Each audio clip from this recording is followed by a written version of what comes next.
최근 방송인 이광교 씨가 공황장애 약을 복용한 상태에서 운전을 해 경찰 조사를 받았죠. 이 사건을 계기로 불법 마약류가 아니라 처방받은 약을 먹은 뒤에도 운전대를 잡으면 안 되는 건지를 놓고 혼란이 커지고 있습니다. 이 문제 박재훈 기자와 따져보겠습니다. 네, 박 기자, 보통 우리가 음주운전을 하면 안 된다는 문제의식을 뚜렷한데 약물 운전에 대한 의식은 많이 없었던 것 같습니다. 그런데 처방약을 복용한 뒤에 운전하는 것도 안 되는 건가요?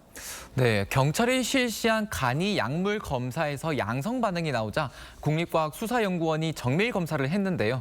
이 씨에게서 공황장애 치료제와 감기약 성분이 확인됐습니다. 공황장애 약을 먹고 몸이 아팠을 때는 운전을 하면 안 된다는 것을 제가 그걸 인지하지 못했어요. 많은 분들도 그런 것은 조금 많이 인지를 하지 못하고 있지 않느냐는 생각이 들어요.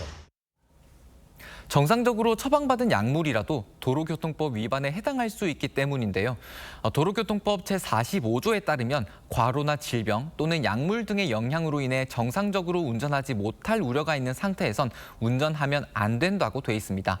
약을 얼마나 복용하면 안 되는지 또 복용하고 언제까지 운전하면 안 되는지 등은 명시돼 있지 않지만 정상적으로 운전하지 못할 우려가 있다면 운전대를 잡지 말라는 겁니다. 그렇군요. 같은 약이라도 먹은 환자에 따라서 받아들인 정도가 좀 다를 텐데 이 가이드라인이 모호한 건 아닌가 이런 생각도 드는데요. 그럼 정신과 약을 먹으면 운전하면 안 되는 겁니까? 네, 약물 운전의 범위에는 마약은 물론 향정신성 의약품, 이른바 정신과 약도 포함됩니다.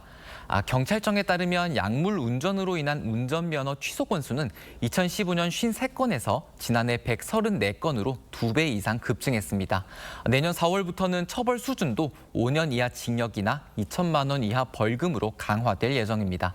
하지만 정신과 약을 먹었다고 해서 무조건 운전을 하면 안 되는 건 아닙니다. 의료계는 일상생활에 지장이 없도록 처방약을 조정한다고 설명합니다. 아침이나 점심에 먹는 가장 많이 처방하는 약은 항불안제조차도 졸리지 않아요. 통상적으로 먹는 약의 용량이 운전을 못하게 하거나 절대 그렇지 않습니다. 우리가 감기약을 처방받아도 그 안에 보면 졸릴 수 있다고 주의사항이 적힌 약이 있는데 그런 약도 좀 문제가 될 수 있지 않을까요? 맞습니다. 운전에 영향을 줄 수 있는 약물의 범위는 꽤 넓은데요. 멀미약이나 콧물약과 같은 감기약, 알레르기약인 항히스타민제 등이 주의력을 떨어뜨릴 수 있고 신경안정제도 졸림과 판단력 저하 등이 나타날 수 있어 주의가 필요합니다. 대한약사회는 운전이 위험하다고 판단되는 의약품은 약사가 직접 안내하고 있다며 복약 지도를 잘 따라야 한다고 설명합니다.